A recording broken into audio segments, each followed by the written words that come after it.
이 시간 저와 여러분에게 주시는 살아계신 하나님의 말씀은 로마서 15장 1절에서 7절까지의 말씀입니다. 로마서 15장 1절에서 7절까지의 말씀입니다. 제가 한 절, 여러분이 한 절 함께 교독하도록 하겠습니다. 로마서 15장 1절에서 7절까지의 말씀입니다. 믿음이 강한 우리는 마땅히 믿음이 약한 자의 약점을 담당하고 자기를 기쁘게 하지 아니할 것이라.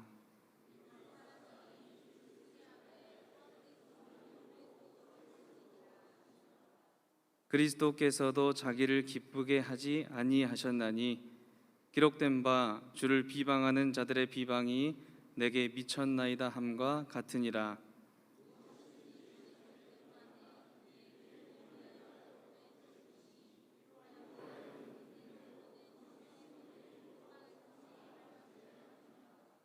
이제 인내와 위로의 하나님이 너희로 그리스도 예수를 본받아 서로 뜻이 같게 하여 주사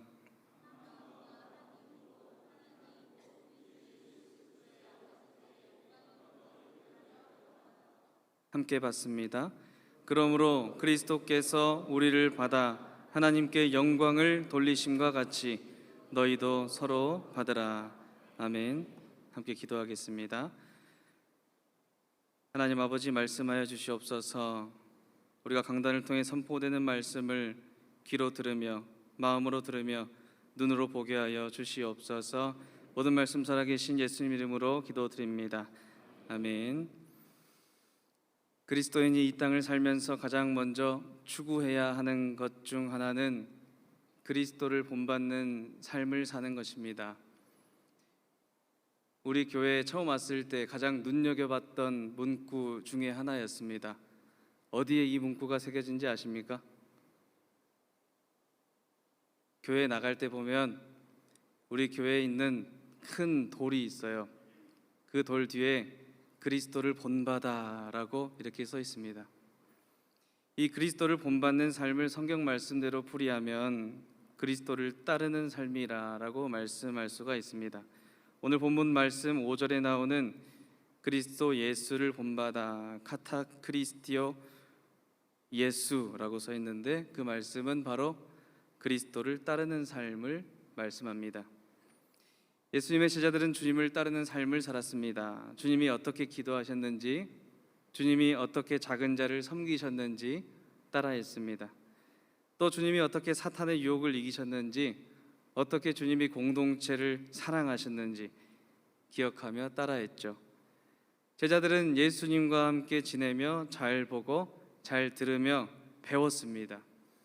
예수님께서 십자가에 달려 죽으신 후에 제자들은 세상을 두려워해서 무기력한 존재가 되기도 했습니다만, 주님이 부활하신 후에 주님을 만난 제자들은 성령님의 체험을 통해서 복음 전도자의 사명을 갖고 다시 일어나서 뛰기 시작합니다. 초대교회가 세워졌으며 많은 사람들이 예수님을 믿게 되는 역사가 일어났습니다. 그때도 제자들 그리고 초대교회 성도들의 최대 관심사는 그리스도를 본받는 삶을 사는 것이었습니다. 그들은 예수님께서 달리신 십자가를 묵상하면서 고난과 역경을 이겨나갔습니다. 왜냐하면 예수님은 우리 죄를 위해 죽으시고 다시 사신 주님이라는 그 사실을 믿으면서 살았기 때문입니다. 성도들은 날마다 교회에 모여서 떡을 떼면서 밖으로는 가난한 사람들을 보살폈습니다. 그들도 매우 힘들었죠. 그들의 상황도 매우 어려웠지만 어떤 상황이 있었냐면 유대교로부터 지탄을 받았고 로마 정부로부터 박해를 받았습니다. 그래서 많은 사람들이 순교하기도 하고 믿음을 저버리기도 했습니다. 어떤 사람들은 개종하기도 했고 수많은 이단과 사이비의 유혹에 넘어가 버리기도 했습니다. 또한 그리스도인은 사회로부터 많은 혜택을 누리지 못했습니다. 정치에 참여하거나 정당하게 돈을 벌거나 높은 지위를 얻는 것이 자유롭지 않았습니다. 그럼에도 교회의 주된 목적, 그들의 주된 목적은 그리스도를 본받는 삶이었습니다. 예수님이라면 과연 이 상황에서 어떻게 하셨을까 고민하는 것이죠. 콘스탄틴 황제 칙령에 의해서 로마 제국 내 모든 종교에 대한 자유와 관용이 생겨났습니다. 그리스도인은 이제 자유롭게 시민으로서 기본적 권리를 행사할 수가 있게 되었죠. 당시 기독교는 이미 로마 사회 전반에 펼쳐져 있어서 귀족들뿐만 아니라 군인들도 예수님 믿는 사람이 있었고 경제자도 예수님 믿는 사람들이 있었습니다. 그런데 드러내지 않고 신앙생활을 하고 있었습니다. 그런데 기독교가 이제 로마 제국의 국가 종교로 발돋움을 한 이후부터 참 겉모습은 좋지만 문제가 생기기 시작했죠. 그 문제는 바로 그리스도를 본받는 삶을 더 이상 추구하지 않았다는 것입니다. 교회가 국가 종교로 변화되었을 때 겉으로 보면 매우 체계적인 것만도 같았습니다. 화려해지고 조직적이고 체계적이었죠. 그렇지만 시간이 지날수록 점점 교회의 모습이 하나둘씩 변해가는 것입니다. 겉모습은 화려해졌지만 본질을 잃어버리기 시작했습니다.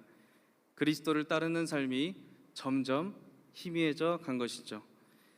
이때 반작용의 운동이 시작되었는데 교회사에 좀 관심이 있으신 분들은 들으셨을 겁니다. 기독교 수도원 운동입니다.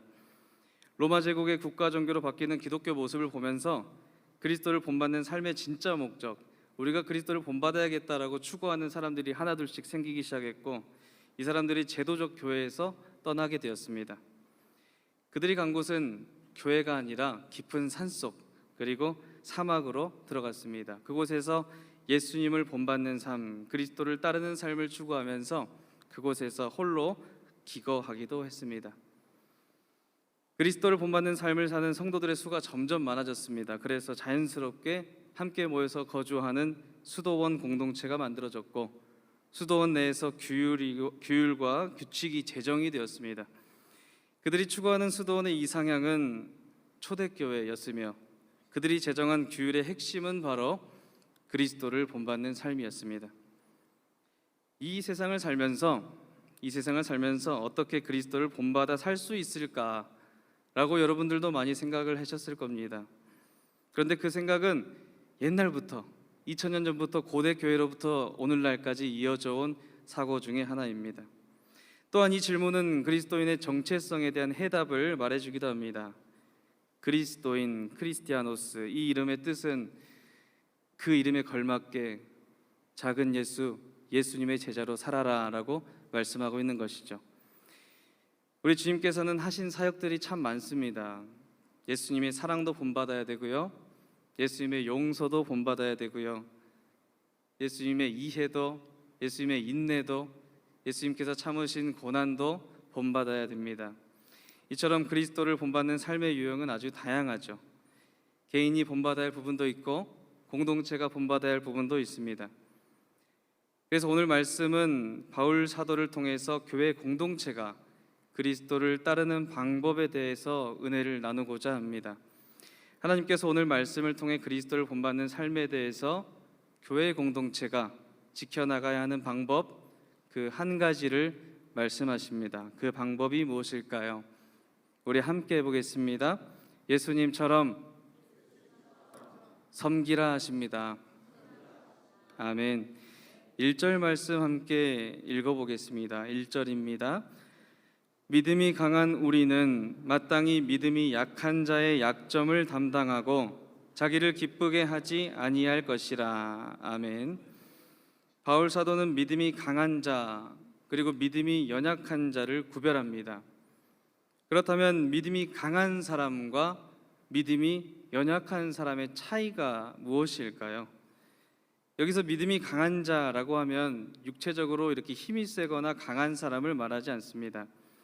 하나님의 은혜와 섭리에 대해서 바르게 수용하고 믿음으로 이해할 수 있는 사람을 믿음이 강한 사람이라고 바울은 말을 하고 있습니다.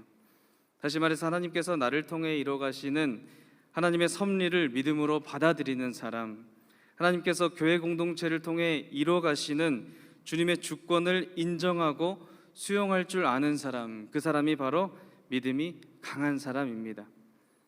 그 반대로 바울 사도는 믿음이 연약한 사람도 말하죠. 믿음이 연약한 사람은 하나님의 섭리와 계획에 의해서 믿음으로 받아들이지 않는 사람, 하나님의 은혜와 사랑에 대해서 받아들이고 조금 수용하긴 하지만 굳센 의지와 결단이 아직 조금 부족한 사람을 말합니다. 그런데 굳이 바울 사도가 믿음의 기준을 가지고 강한 사람과 약한 사람을 나눈 이유가 있습니다. 여기서 바울 사도가 말하고자 하는 중요한 사실은 믿음이 강한 사람들에게 막중한 책임이 있다라는 것입니다. 공동체의 화합을 유지하기 위한 책임은 믿음이 약한 사람에게 있는 게 아니라 믿음이 강한 사람들에게 있습니다. 교회 내부에는 수많은 사람들의 유형이 있었습니다. 유대인도 있고 이방인도 있어요. 보수주의자, 자유주의자, 전통주의자, 비전통주의자, 참 여러 부류가 많아 있었습니다. 근데 그 사람들을 두 부류로 나눈다면 믿음이 강한 사람 그리고 믿음이 연약한 사람 이렇게 나눌 수 있습니다. 그때 믿음이 강한 사람들의 요구되는 것은 무엇인가요? 바로 믿음이 연약한 자를 마땅히 담당하라라고 성경은 말씀합니다. 마땅하다라는 말은 그렇게 해야 할 의무가 있다, 꼭 해야만 한다라는 말입니다. 헬라어 원어로 보면 오페일로라고 하는데요, 머스트의 뜻이 있고 마땅히 그래야 한다, 그런 게 하는 것이 맞다라는 것이죠. 무엇을 마땅히 해야 하나요? 연약한 사람을 담당해야 한다라는 말입니다. 담당한다는 말을 공동번역과 새번역으로 보면 돌보다라는 말로 번역합니다. 그런데 그보다 더 자세하게 담당한다는 말의 헬라어 바스타조는 문자 그대로 뜻은 들어 올린다라는 말입니다. 들어 올린다. 그 말은 세워준다, 격려한다, 지지해준다라는 말로 풀이가 되기도 합니다. 정리하면 믿음이 강한 자는 믿음이 연약한 자를 보고 들어 올려주라는 말씀입니다. 들어 올려준다는 것은 연약한 자를 세워주기 위해서 믿음이 강한 자들이 먼저 섬기라라는 말씀입니다. 만약 이런 섬김이 되지 않는다면 믿음이 강한 사람은 연약한 자에 대해서 그들 자신의 입장만을 고수하게 됩니다.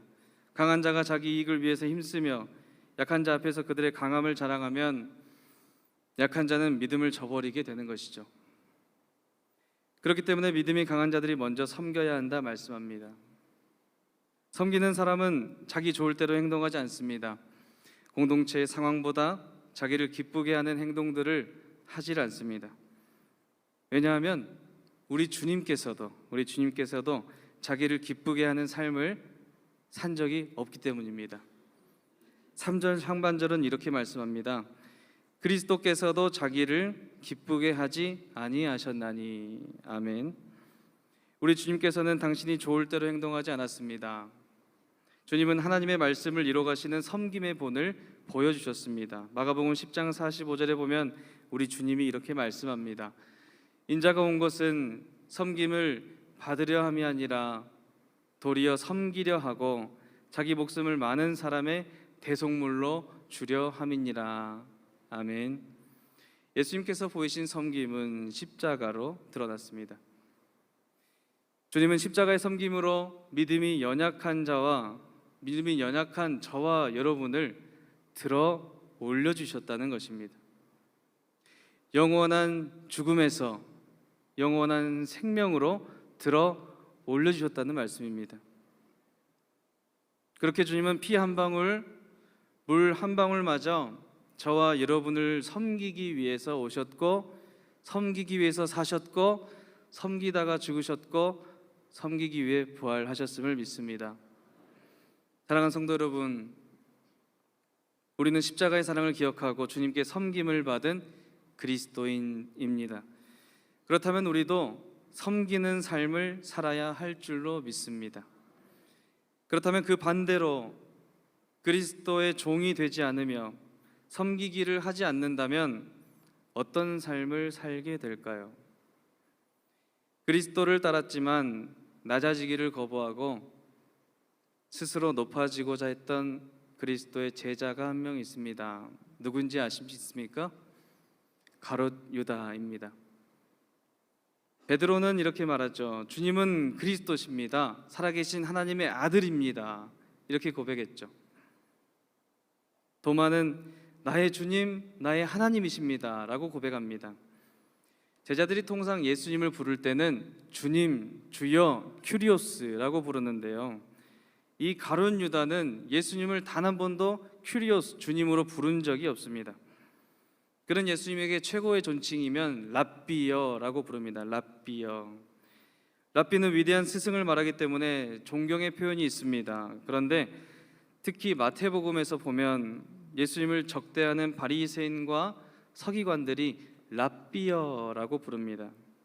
그 칭호를 사용한다는 것에 비춰볼 때 가룟 유다는 예수님을 주님으로 생각하지 않았고 선생님으로만 여겨졌다는 것이 좀 확실해진다고 할 수 있습니다.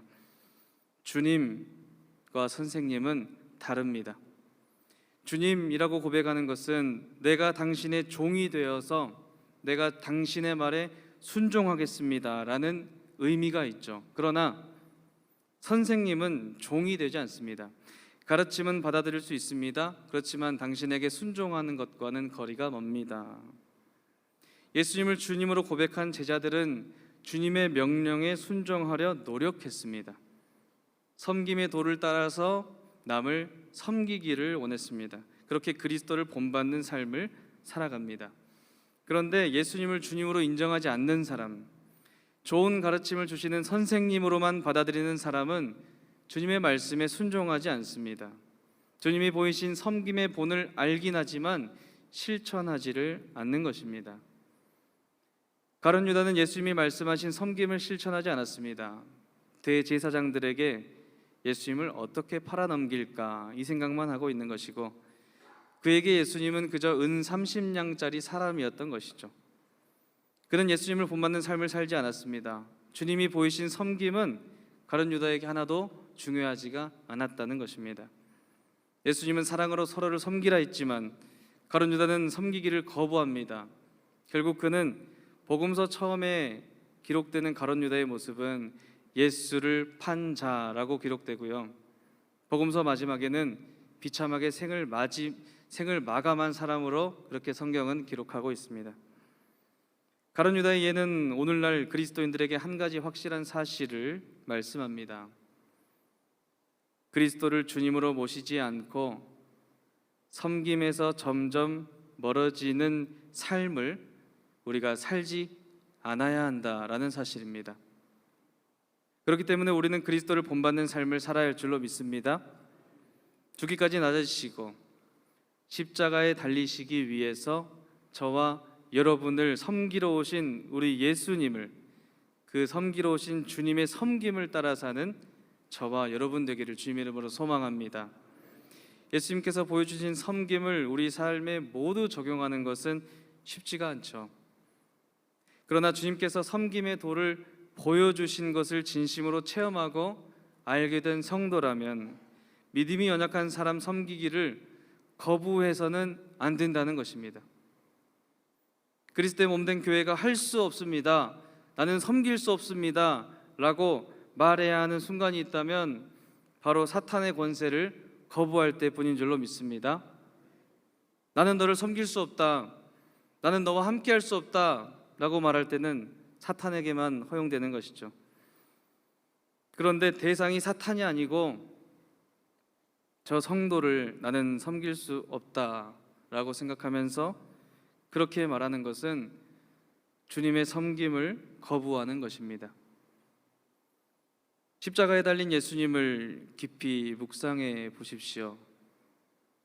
우리 개신교는 십자가에 예수님이 실제로 달린 모습을 그려내진 않지만 가톨릭의 십자가를 보면 십자가에 달린 예수님, 피와 물을 흘리신 예수님, 가시면류관을 쓰신 예수님, 그 예수님의 처절한 고통, 그것을 보고 묵상하곤 합니다.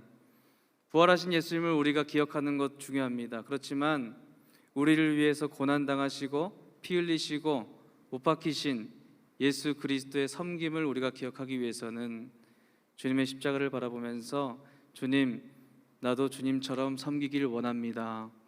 나도 주님처럼, 주님이 나를 섬기셨던 그 사랑처럼 나도 섬기겠습니다 라고 고백하는 것이 바로 성도의 고백인 줄로 믿습니다. 어떤 학생이 이런 질문을 했습니다. 목사님, 섬기는 거 다 좋은데요, 섬기는 거 다 좋은데 예수님 말씀처럼 우리가 섬김을 할 때 그 사람이 나를 자기보다 낮게 여기고 무시하는 경우는 어떡합니까? 계속 섬기다 보면 그 그 사람이 나를 낮게 여깁니다. 나는 그 사람을 섬기는데 그 섬김을 아는지 모르는지 섬김을 받으려고만 하고 도무지 그 사람은 나를 섬길 생각을 안 하는데 저는 점점 낮아지는데 어떻게 합니까? 이렇게 질문하는 겁니다. 그럼에도 불구하고 사랑으로 섬기십시오 라고 말씀드렸습니다.